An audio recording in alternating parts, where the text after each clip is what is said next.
All right, so I'm going to kind of start things up. My name is Valerie. I'm Vice President of Events and Sponsorship for the Pennsylvania Apartment Association. And with me today, I also have Shay Regan. She's also Events Coordinator for the Pennsylvania Apartment Association.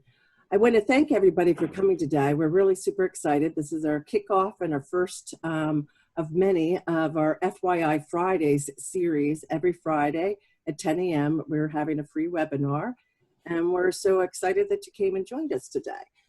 So today we're going to talk about the differences between cleaning, sanitizing, disinfecting, and how it's all regulated, and a whole lot more. So this presentation is going to be presented by our platinum sponsor, Western Pest Services. And I'm very excited that we have our expert on hand to walk us and guide us all through this. We have Shannon Sked. Hi, Shannon. Who is the Manager of Innovations for Western Pest. He is an entomologist by training, specializing in biochemical toxicology. I got it through. You nailed it. He's going to review some of the important questions around disinfecting and sanitation, and help us clarify all what's around all these technical topics. So if everybody looks at the bottom of the screen, you'll see a mute button off to your left if you wouldn't mind muting yourself. And then also in the center of your screen, you'll see a chat, and then you'll also see a Q&A. We're going to use the Q&A button today. So during this presentation, if you guys have any questions whatsoever, certainly go ahead and type your questions in there. And we can make sure that everybody is, any questions that we can do, we can certainly provide them with you guys and with Shannon. So with no further ado, I'm going to stop sharing my screen and send it over to you, Shannon. Thank you. Great, thanks.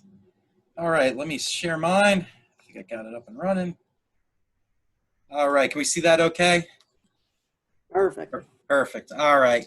Well, first and foremost, thanks for the Pennsylvania Apartment Association for having us to be able to try to help share some of this information around this relatively, I mean, sanitation and cleaning has always been around, but this, to the level that it's needed right now, this is relatively new. And we rolled our program out. It's called Western Pure Clean. I want to say probably 3 weeks ago. Maybe it was about a month ago, actually, now that I think about it. Time's flying. But during that time, we got loaded with questions. And it was something that was, it kind of like resonated with me that, you know what, we probably need to do a little bit better of getting good information out, because some of the questions were obviously, just a little confusion, and some of them were actually a little bit of disinformation. So I thought it was really important, especially since this is going to be something that I think is going to become part of the norm within property management. It's something that we needed to kind of get some good information out. So what I did is it's only about 5 or 6 slides. It's not that long. Feel free to ask any questions in the Q&A while we're going through. Of course, at the end, I'll be sticking around to answer any additional questions that you may have. But one thing that I want to make sure is that the intent of this is to actually give you all some information so that you can make a really good informed decision about what works best for your facility. So with that, I'm going to kind of go through it, and it's just going to be kind of an order of what was the most questions that we got down to what was the least. So for to start us off, probably the most common question I got is, why is the pest control industry getting involved in this arena? And it's a little bit of a trick question, because the truth of the matter is that disinfection and sanitization, at least, are actually pest control services. They're regulated under the same exact law, FIFRA, and by the same exact body, the EPA, as pesticides. As a matter of fact, disinfectants and sanitizers are considered pesticides. If you look at them, you'll see there's an EPA registration number on them. So they're handled a little bit differently, but they're actually regulated by the same body. So for the pest control industry, the same training and licensing that's required for us to be able to provide pest control services is actually the same that's what's required for disinfecting and sanitization services. So that's the first thing. The second question then is, okay, well, what's this have to do with pest control? Well, the other piece to this is, if you look at pest control as an industry under the National Pest Management Association's mission statement, And I've got some up here under Western Pest Services, company compass and mission statement as well. You can see that there's these key value statements that are in there. Protecting human health and food is what we call public health entomology. Home businesses and brand protection. Healthier living and working environments. Those are all perfectly aligned with what disinfecting and sanitization is supposed to do as well. So it creates this case where there's a really strong business alignment component to this, where the pest control industry as a whole, and definitely Western Pest Services with our program, we have a mission to help. And this is one of the ways that we can. The next question is, okay, well, what's this all about disinfecting, sanitizing? There actually was a lot of confusion around this. There was also a lot of confusion around the different types of chemicals that are out there to be able to provide this service. So I'll start first with the definition, the broad definitions. And the reason why this is so confusing is depending on what industry you're talking about, there's actually a lot of variability with these definitions, in particular with sanitization and disinfection. Cleaning is pretty much well understood. That's the physical removal of dirt, debris, grease, and grime off of surfaces. It doesn't do anything to kill microbes. It doesn't get rid of any foodborne or disease-causing pathogens. It might remove them, but it will not kill them.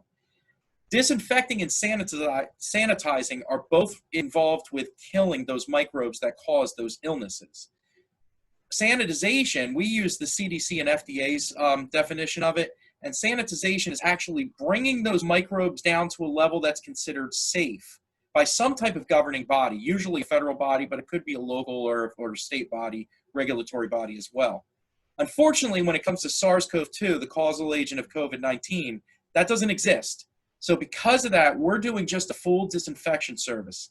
And disinfectants are just items that kill at a very high rate, 99% plus. So I'll go over what ours are, but that's actually really important. We're looking at what can kill at a very high rate. And it has to kill 3 different types of microbes. It has to kill bacteria, viruses, and fungi that cause foodborne sickness and disease.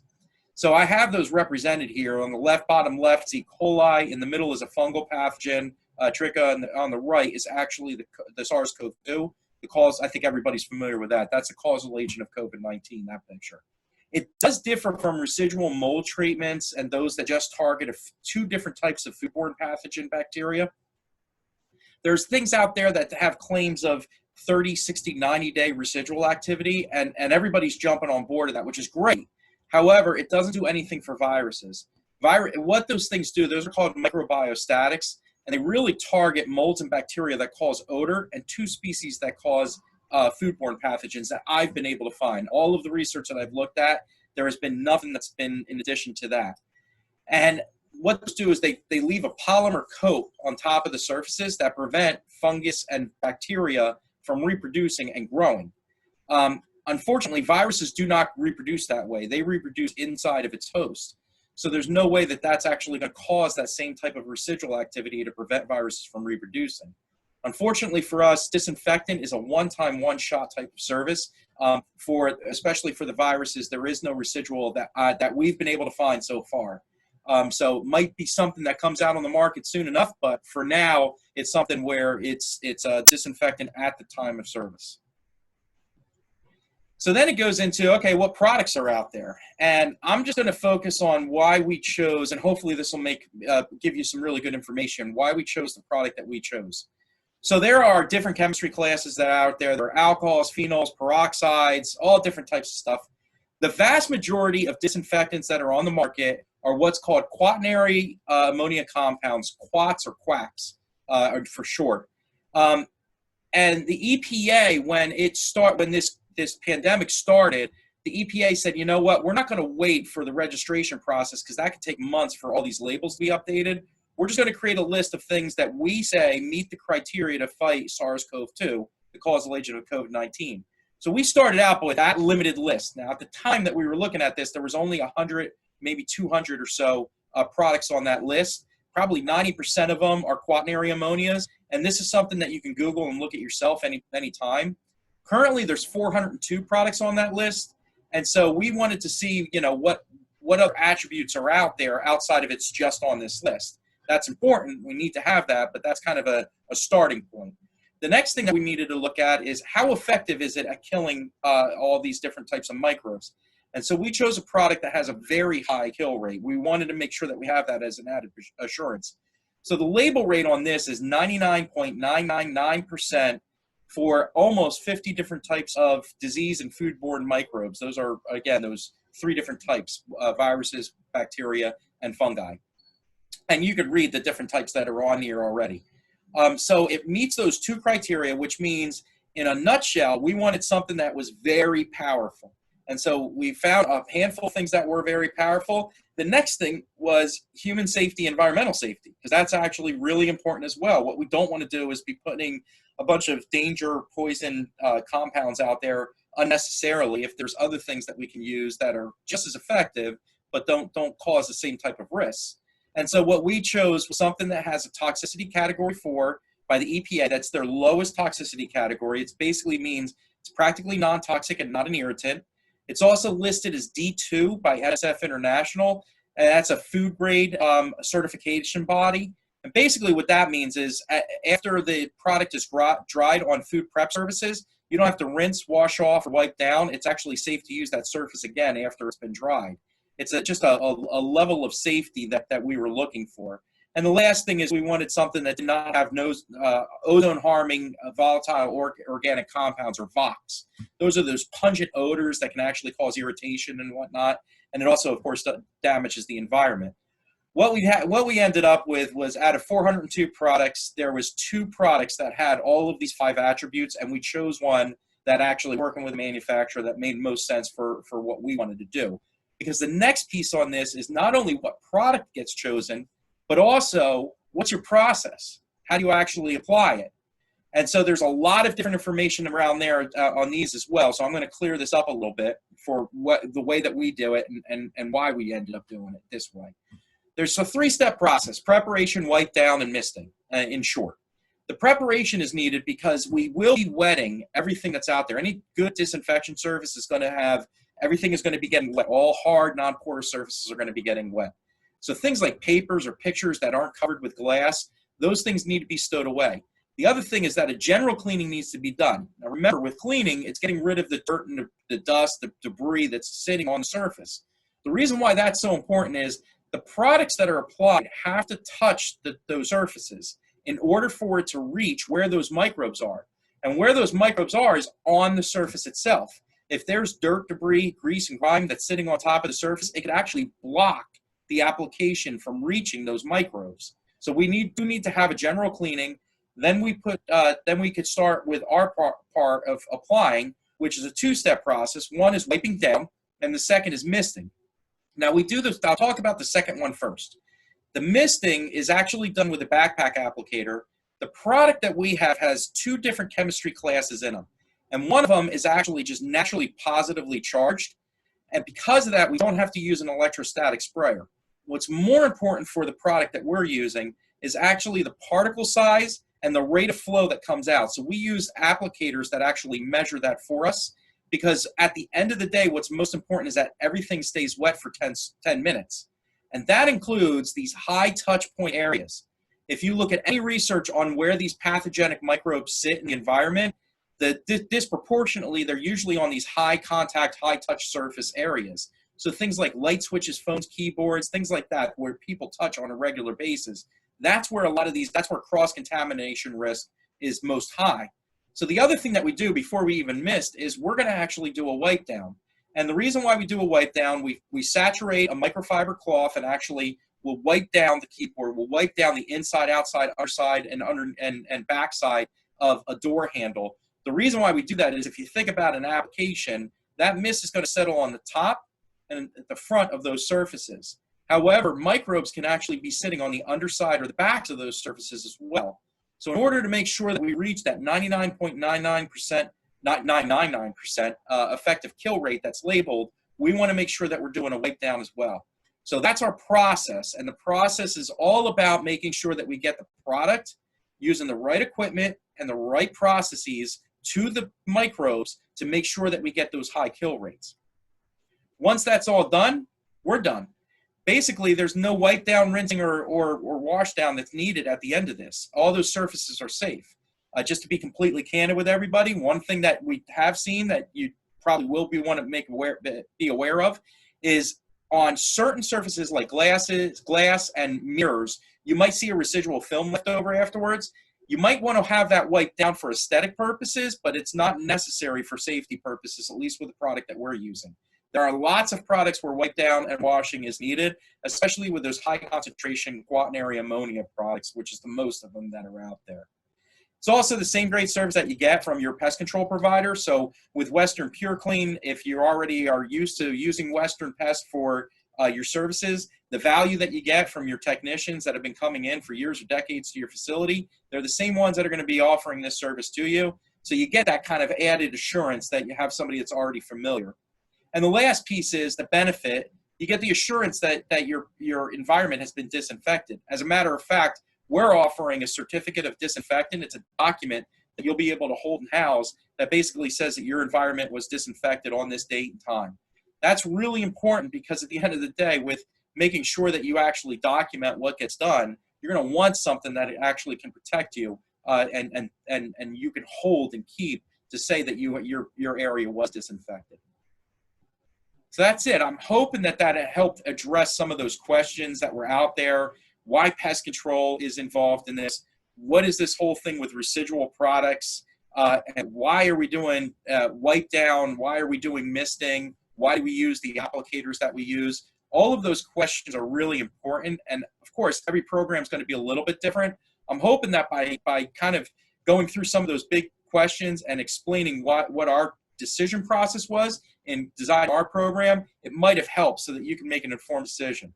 And of course, I'll stick around and answer any questions that you have. So thank you so much for the time. And thanks again for the Pennsylvania Apartment Association for allowing us the time to actually be able to hopefully give some good information and add some clarity around a really confusing topic. Thank you, Shannon. Does anybody have any questions? You can certainly go into the Q&A and type any questions. We also have a poll that we would like everybody to take, but we'll take this moment. If anybody has a Q&A question, type it in and go ahead and type it in. In the meantime, I'm going to send out a poll for everybody. If we could go ahead and launch this for everybody. Take a few moments.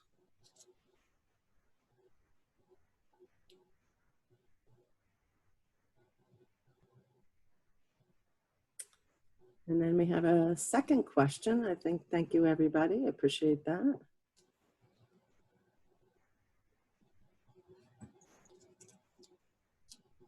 And we have a question coming in. Shay, do you want to read the question? All right. Our question is Pure Clean safe on finished wood products? On finished wood products, it actually is, but we have to actually do what's called, and we'll be doing this, there's two things with the product that we have to test first. One of them is any animal-based fiber products, like wool. If it's been dyed, there is a risk of color fastness getting loosened with the product, so we would actually do a test, and there's a certain way to do it so that we don't damage any product. If it does show that it can actually pull that color out, we would actually remove that product and disinfect it in a different way, not using the product that we use. With finished wood products, if it's something that has that type of material or that type of finish that water can leach through, this would cause some damage. So again, we would do a test on that to be sure before we actually did the treatment. So that's a really good question. But for the label, any non-porous hard surface is actually where disinfection takes place. So wood wouldn't be included in that.